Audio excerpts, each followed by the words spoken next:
नाज़रीन, आज हम बात करते हैं ईरान इसराइल जंग बंदी के हवाले से और इसके पीछे क्या हकायक है और आइंदा खतरात क्या हो सकते हैं। दुनिया ने सुख का सांस लिया। 24 जून 2025 की रात जब एक बड़ी तबाही, एक बड़ी जंग अचानक रुक गई।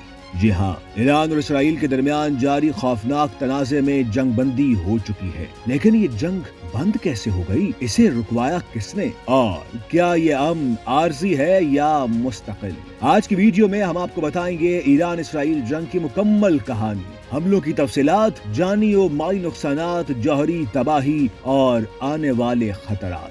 24 जून को अमेरिकी सदर डोनाल्ड ट्रंप ने अचानक एक पैगाम जारी किया, जंग बंद करो। ये हुक्म इसराइल को दिया गया और दूसरी तरफ कतर ने ईरान से फौरी राबिता किया। इसी रोज जंगबंदी का ऐलान हुआ। इस फैसले के पीछे अमेरिका और कतर का अहम तरीन किरदार था। सदर ट्रंप की सियासी हिकमत अमली और कतर के शाही खानदान की सालसी ने वो कर दिखाया जो मुमकिन नजर नहीं आ रहा था।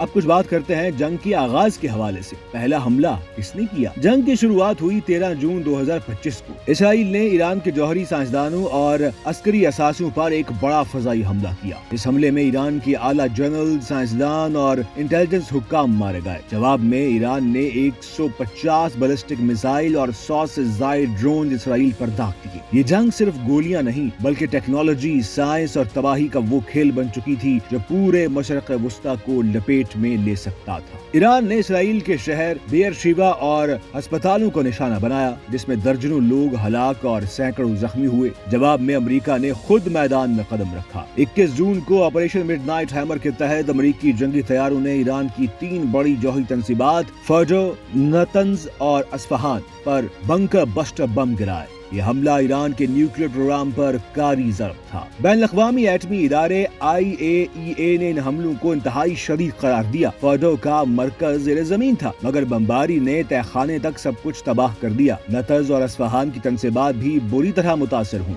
सदर ट्रंप ने ऐलान किया कि इन हमलों ने ईरान के एटमी प्रोग्राम को सालों पीछे धकेल दिया है, लेकिन ईरान का ये दावा है कि ऐसा कुछ नहीं हुआ। हमारी एटमी तंसीबात बिल्कुल महफूज हैं और हम अपना जौहरी प्रोग्राम जारी रखेंगे। अब कुछ बात करते हैं कि 13 दिन की इस जंग में इंसानी नुकसान कितना हुआ। आदाद-ओ-शुमार के मुताबिक अगर ईरान की बात की जाए तो 657 अफराद हलाक, जिनमें 263 आम शहरी शामिल थे और 2000 से ज्यादा अफराद जख्मी हुए। अगर बात करते हैं तो इसराइल की तो लगभग 100 अफराद हलाक, मुतअद्दिद अस्पताल और बुनियादी ढांचे मुतासर हुए। अमेरिका की अगर बात करें तो जमीनी तौर पर अमेरिका मुलव्वस नहीं हुआ, मगर इसके हमलों से ईरान को सबसे बड़ा धचका लगा।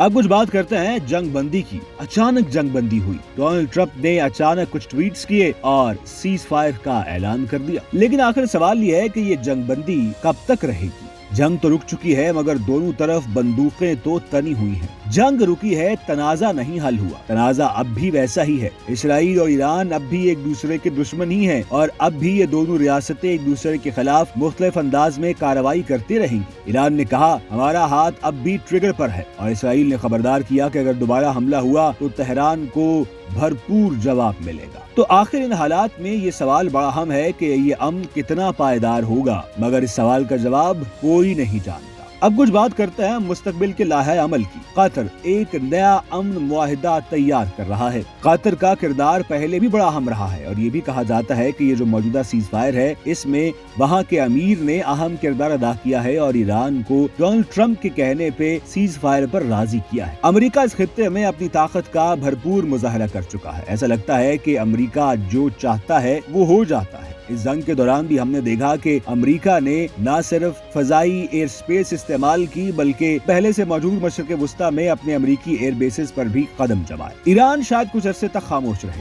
लेकिन अंदरूनी तौर पर गुस्सा तो पक रहा है। वहाँ के लोग गुस्से में हैं और ईरानी अवाम ने ये साबित भी किया है कि वो कुछ भी कर सकते हैं। अगर मिलिटरीली देखा जाए तो ईरान की एयर फोर्स तो डिसमेंटल हो चुकी थी, मगर ईरान के मिसाइल प्रोग्राम ने दुनिया को हैरान किया है। ये लड़ाई सिर्फ मिसाइलों की नहीं बल्कि अना, नजरियात और ताकत की जंग है।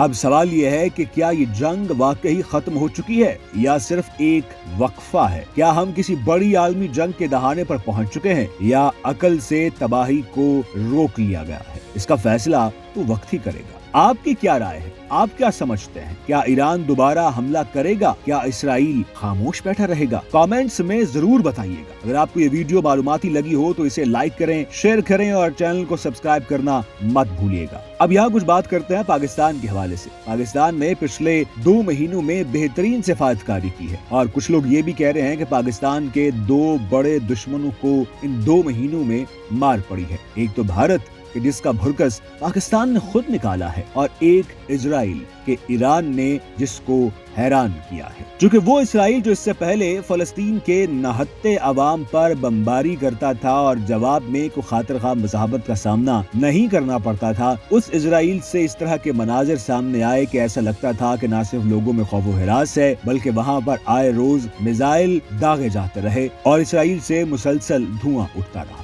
اگر یہ کہا جائے کہ کچھ غلط نہ ہوگا کہ پچھلے 2 سے 3 مہینوں میں پاکستان دنیا بھر میں عالمی سیاست کا مرکز بنا رہا ہے اور ہر ایک نے پاکستان کے حوالے سے نہ صرف بات کی ہے بلکہ پاکستانی رائے کو اہمیت بھی دی ہے۔ تو دعا یہ ہے کہ اللہ پاکستان، عالم اسلام اور دنیا کو ہر قسم کی جنگ سے محفوظ رکھے، کیونکہ یقین کیجئے جب جنگ ہوتی ہے تو ملکوں کا نقصان تو ہوتا ہی ہوتا ہے، لیکن سب سے زیادہ نقصان انسانیت کا ہوتا ہے، اور انسانیت کا نقصان وہ ہوتا ہے کہ جو صدیوں بعد بھی پورا نہیں ہو سکتا۔